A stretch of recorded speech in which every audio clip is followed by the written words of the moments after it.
వాడలో 2 యవనస్తులు వ్యాపార నిమిత్తం ఒక దేశం నుండి మరొక దేశానికి ప్రయాణమై వెళుతూ ఉన్నారు. వారి ప్రయాణం చాలా దూరం సాఫీగానే కొనసాగింది.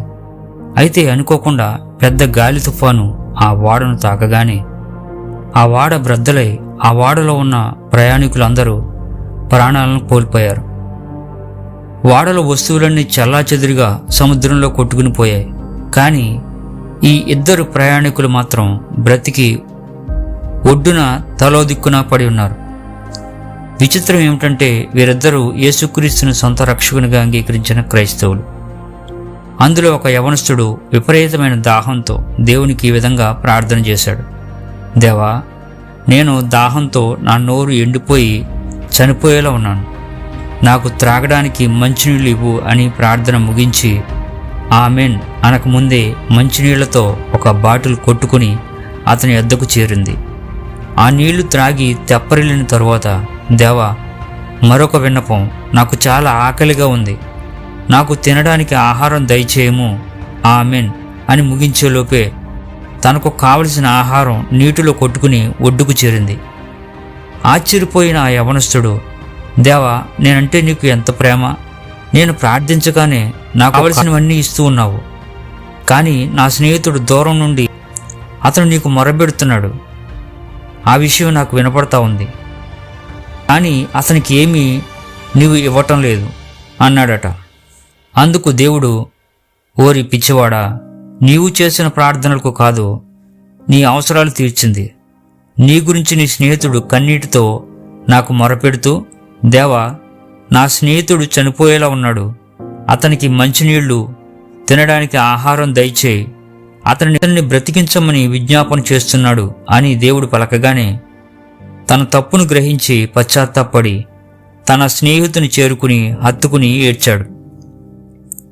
యాకోబు 5:16 ఈ విధంగా రాయబడింది: నీతిమంతుని విజ్ఞాపన మనఃపూర్వకమైనదై బహు బలం గలదై ఉండును.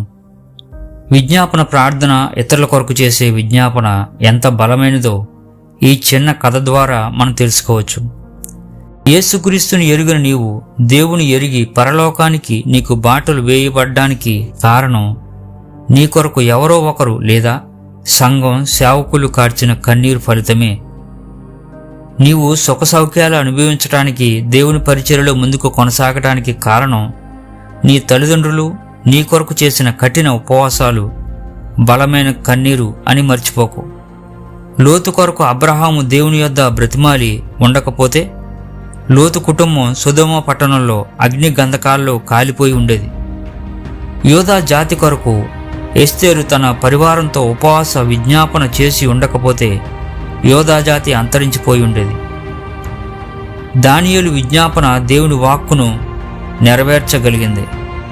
యేసుక్రీస్తు సహితం సిలువలో అనేకుల పాపములు భరించుచు తనపై తిరుగుబాటు చేసిన వారిని గూర్చి విజ్ఞాపన చేశాడు.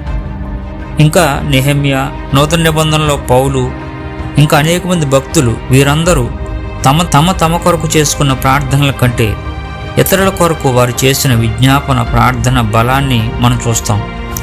అందుకనే ఎఫెసీ పత్రిక 6:18 ప్రతి విధమైన ప్రార్థనను విజ్ఞాపనను చేయుచు సమస్త పరిశుద్ధుల నిమిత్తమును పూర్ణమైన పట్టుదలతో విజ్ఞాపన చేయుచు మెలకువగా ఉండుడి. ఈ మాటలు విన్న నీ జీవితంలో ఇతరుల కొరకు నీవు చేస్తున్న విజ్ఞాపన ఏది? ఒకవేళ ఇప్పటికే నీవు అలాంటి ప్రార్థన చేస్తూ ఉంటే ఆ ప్రార్థనకు జవాబును ఖచ్చితంగా ఒక దినాన్ని నువ్వు చూడగలవు. విశ్వాసంతో విజ్ఞాపన కొనసాగించు. అట్టి కృప దేవుడు నీకు దయచేయునుగాక. ఆమెన్.